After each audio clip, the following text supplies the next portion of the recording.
Bonjour, voici Google. Ah, lui, je ne vous présente pas, ce serait inutile. Il sait déjà qui vous êtes, connaît vos habitudes, vos goûts, les applications que vous visitez, et même l'historique que vous avez supprimé il y a tout juste 1 heure. Vous m'avez donc compris, nous allons parler aujourd'hui sur Bonjour Monde de l'histoire de Google.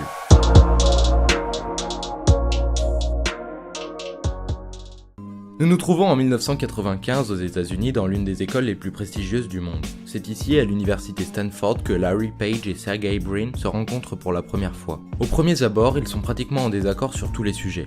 Mais avec le temps, ils deviendront bons amis et lanceront ensemble leur premier projet. Leur but est de créer un moteur de recherche plus intelligent, de proposer des résultats plus pertinents à chaque recherche, ce que ne savent pas faire les concurrents qui ne se contentent que d'entasser un nombre exorbitant de sites.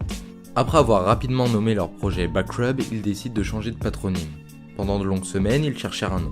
Ils trouvèrent enfin après s'être aventurés dans la famille des nombres. Ils choisirent le plus grand existant, soit 10 puissance 100, aussi nommé Gogol ou Google. Malheureusement, ils avaient beau être membres d'une des écoles les plus renommées de ce monde, cela ne fait pas tout. Ils ont mal orthographié ce mot, ce qui a donné Google. Le 15 septembre 1997 est enregistré le nom de domaine google.com, et ils parviennent à obtenir 100 000 $ d'un investisseur.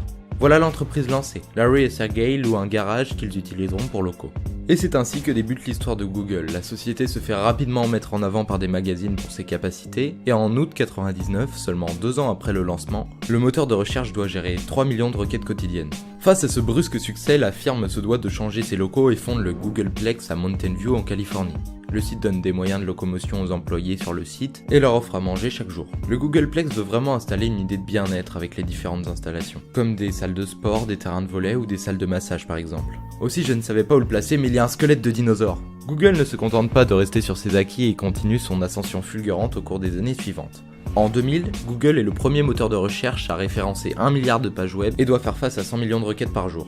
En 2001, Google comptabilise 27 langues disponibles autour du globe. En 2002, Google commence enfin à diversifier ses produits en proposant un dispositif d'aide à l'organisation interne destiné aux entreprises. En 2004, Google fait son entrée en bourse, le service de messagerie de Gmail est lancé et l'entreprise compte maintenant dans ses rangs 3000 employés. En 2006, ce fut une grande année pour Google, pleine de nouveautés. Premièrement, Google Earth est lancé 1 an après Google Maps. La plateforme de vidéo YouTube est rachetée à plus d'1,5 milliard de $. Google Agenda est enfin disponible ainsi que de nombreux autres projets.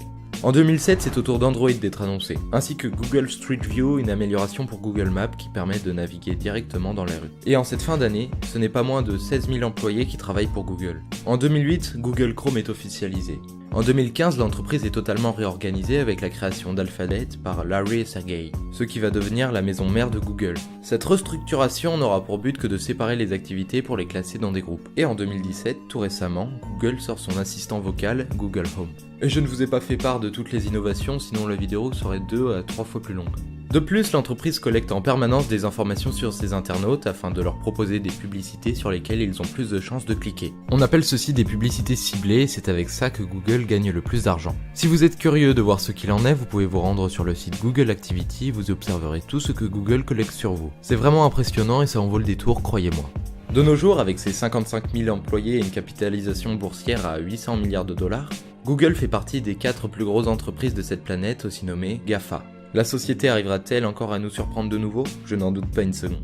Nous touchons à la fin de cette vidéo, je souhaitais remercier Effersio qui a pris de son temps pour faire le montage de cette vidéo, c'est une chaîne que j'apprécie beaucoup.